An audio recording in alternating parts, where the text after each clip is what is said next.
Proclamação do Evangelho de Jesus Cristo segundo João.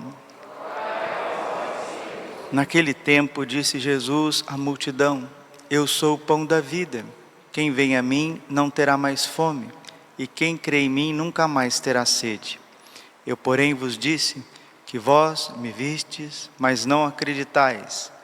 Todos os que o Pai me confia virão a mim, e quando vierem, não lançarei fora. Pois eu desci do céu não para fazer a minha vontade, mas a vontade daquele que me enviou. E esta é a vontade daquele que me enviou, que eu não perca nenhum daqueles que ele me deu, mas o ressuscite no último dia. Pois esta é a vontade do meu Pai, que toda pessoa que vê o Filho e nele crê, tenha a vida eterna, e eu o ressuscitarei no último dia. Palavra da salvação. Ave Maria, cheia de graça, o Senhor é convosco.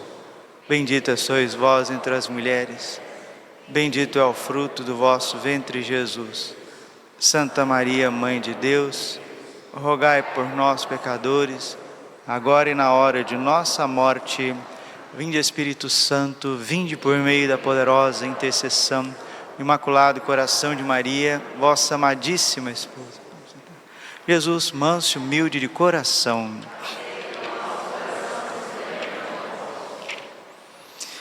Aclamai o Senhor, ó terra inteira. Cantai salmos a seu nome glorioso. Dai a Deus a mais sublime louvação. Dizei a Deus como são grandes as vossas obras.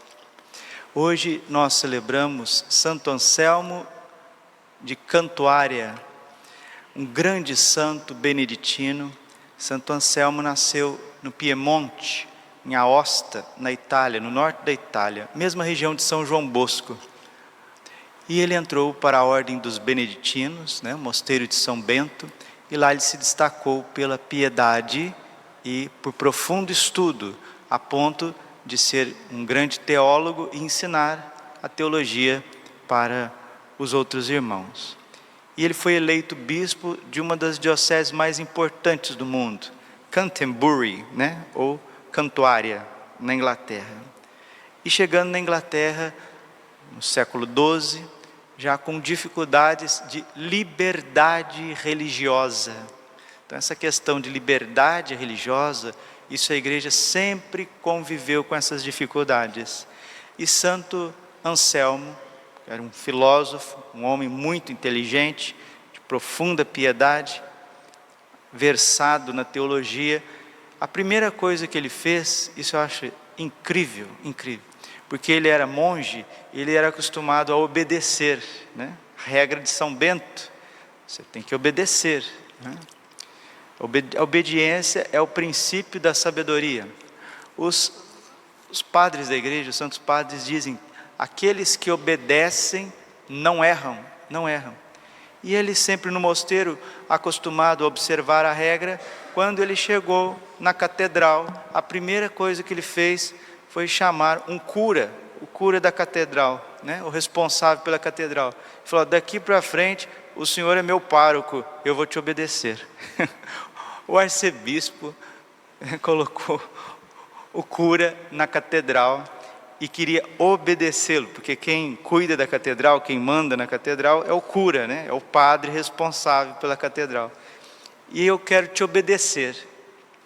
As pessoas sábias, elas não querem mandar, elas querem obedecer, porque quem obedece não erra. E obedecer a Deus em primeiríssimo lugar, obedecer os seus santos mandamentos. Nós precisamos obedecer.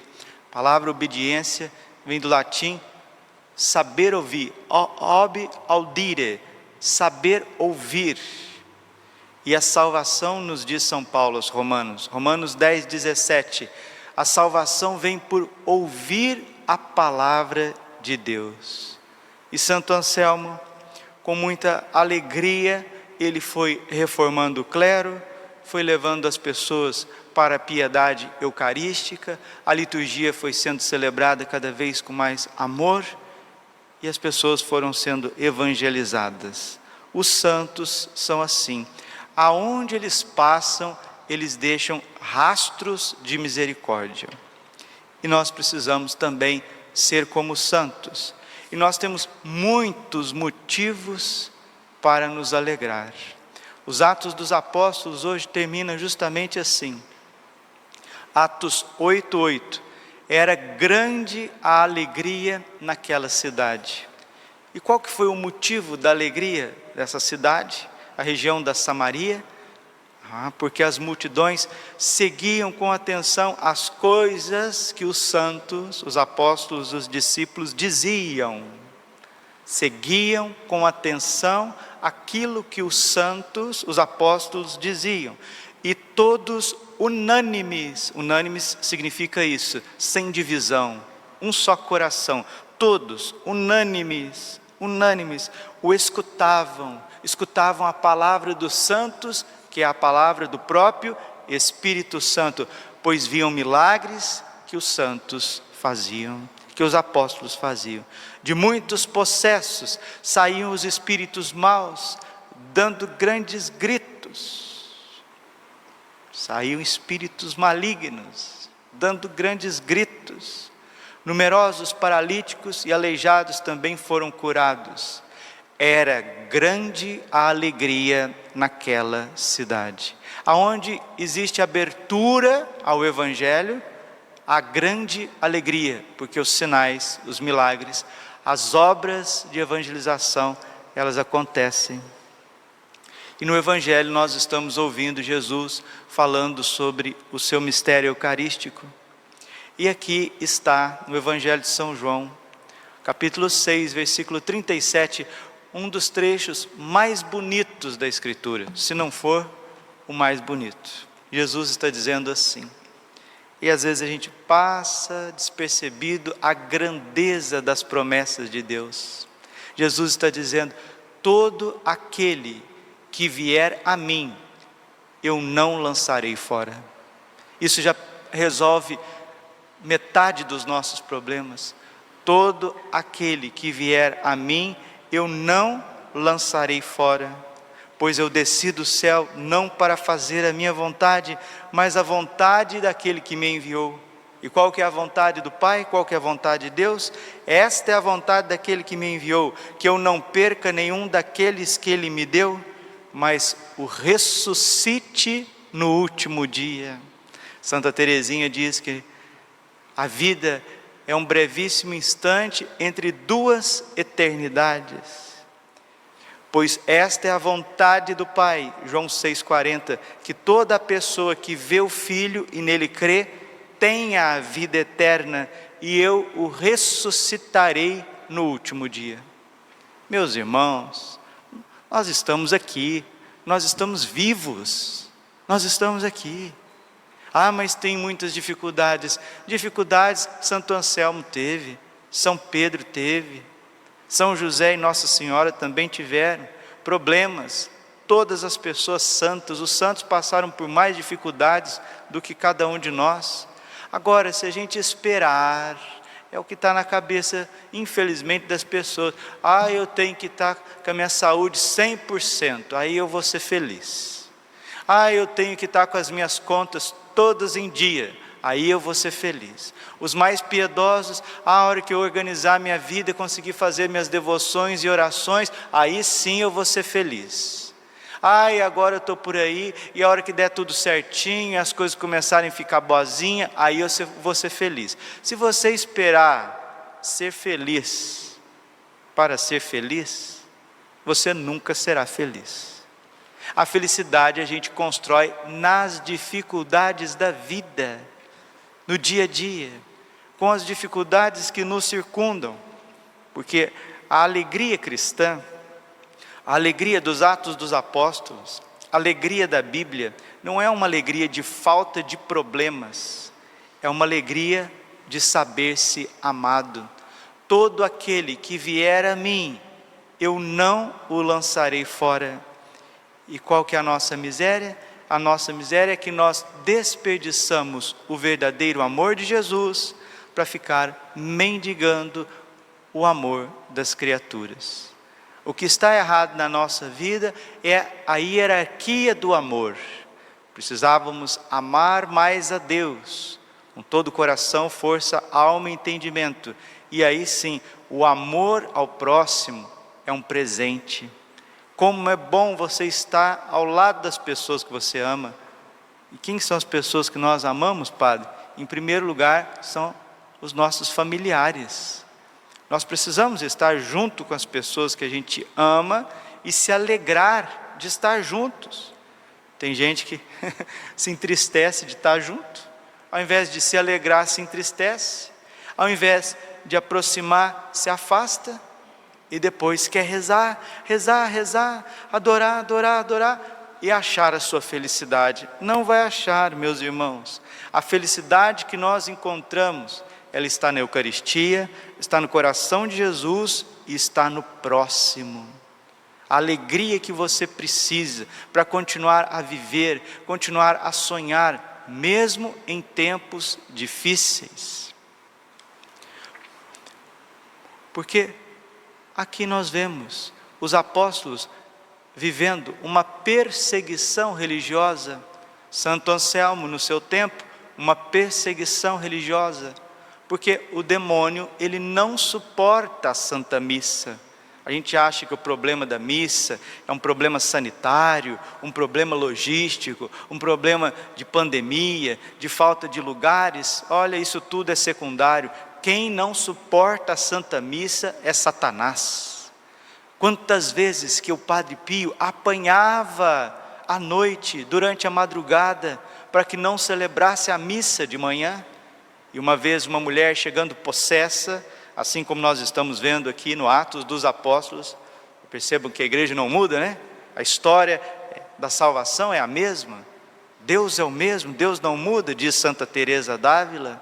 Hebreus 13:8, Jesus Cristo é o mesmo dos Atos dos Apóstolos, da época de Santo Anselmo de Cantuária, do Padre Pio, da nossa época de São João Bosco. Atos 8:7, de muitos possessos saíam os espíritos maus, dando grandes gritos. Certa vez, Padre Pio apanhou durante a madrugada para que não celebrasse a missa de manhã, e trouxeram uma pessoa possessa, e ela começou a gritar na igreja: hoje o velho não desce, hoje o velho não desce, hoje ele não desce. Por quê?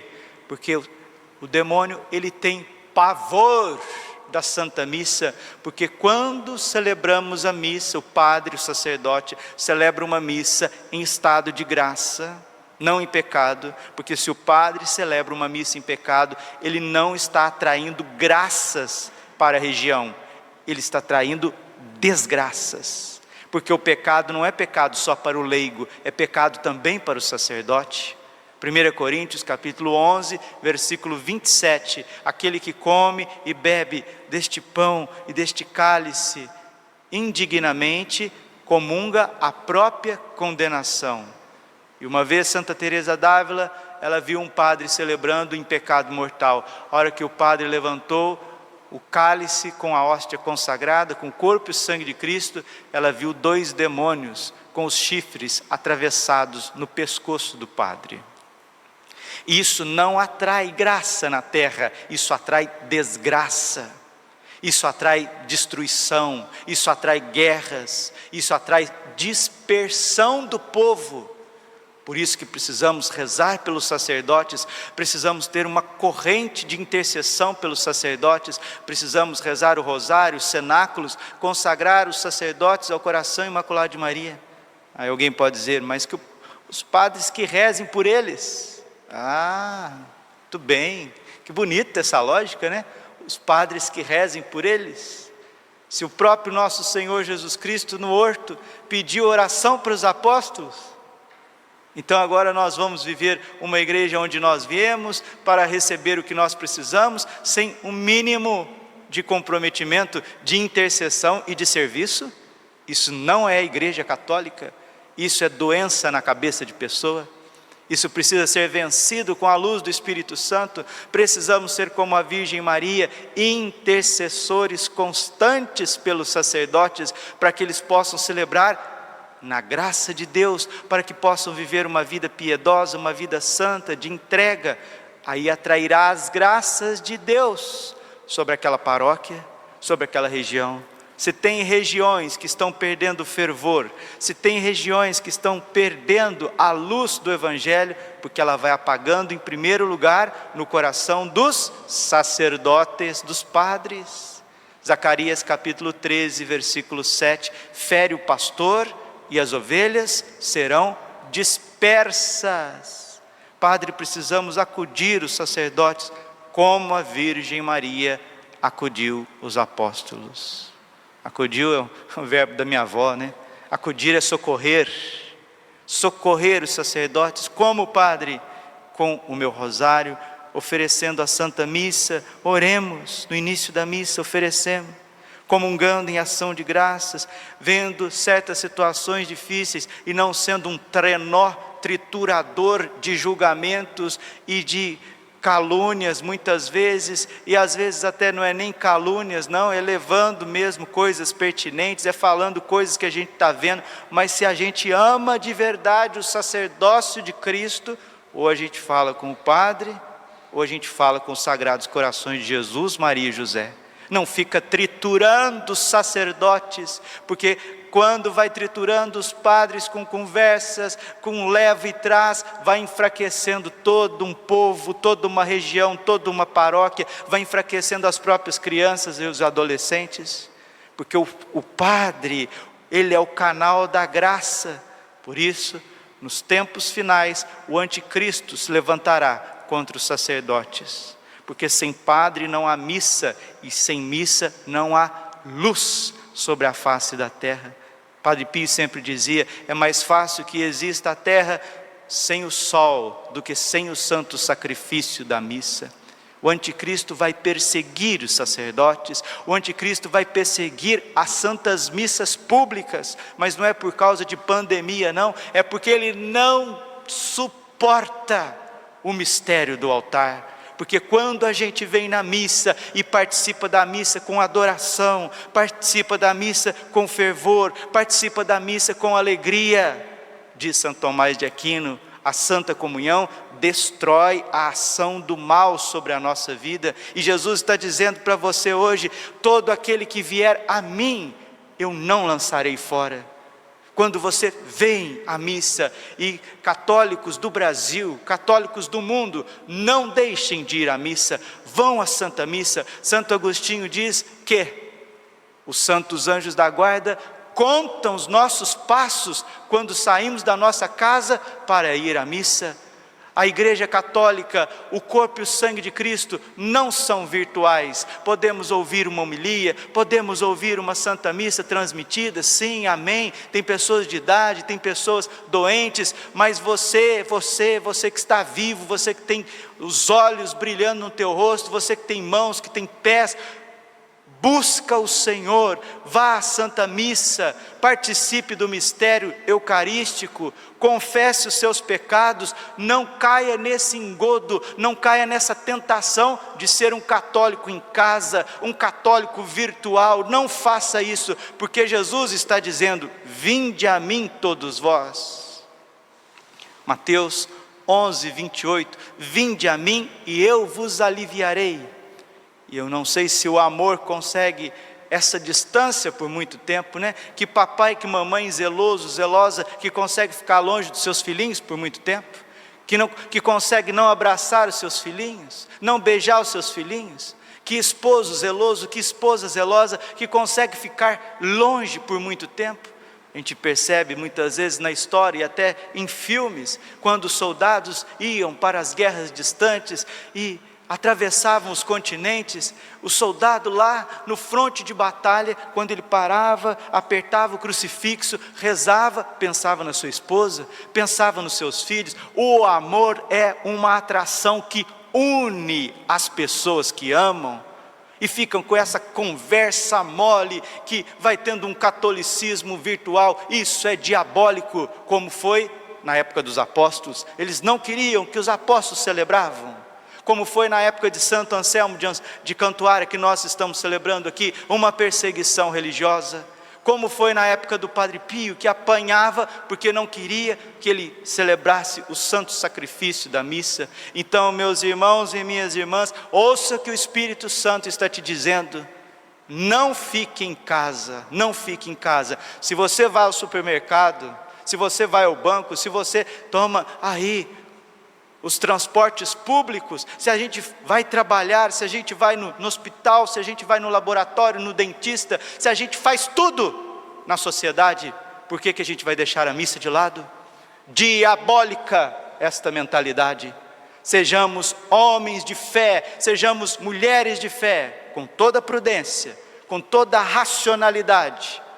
E se morrermos na graça de Deus, por um motivo ou por outro, a morte do cristão, nós estamos ouvindo aqui, eu o ressuscitarei no último dia. Nós não nos demos a nossa vida, nós não demos a nossa existência, nós não damos a nossa saúde, tudo é graça, em tudo dai graças, diz São Paulo aos Tessalonicenses, do capítulo 1, no capítulo 5, versículo 20, em tudo dai graças, em tudo dai graças. Efésios 5:10, procurai agradar o Senhor, o Senhor.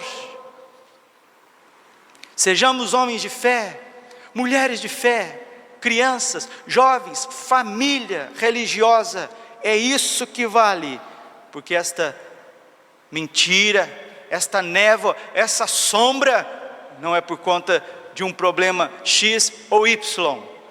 Isso é a maldade dos demônios que não suportam o santo sacrifício do altar. Quando participamos da missa e comungamos, todos os bens, toda a alegria, Atos 8:8, era grande a alegria naquela cidade, grande, porque Jesus, Ele é muito mais do que qualquer problema que possamos viver. Se Deus é por nós, quem será contra nós? Glória ao Pai, ao Filho e ao Espírito Santo, como era no princípio, agora e sempre. Coração Imaculado de Maria, confiante.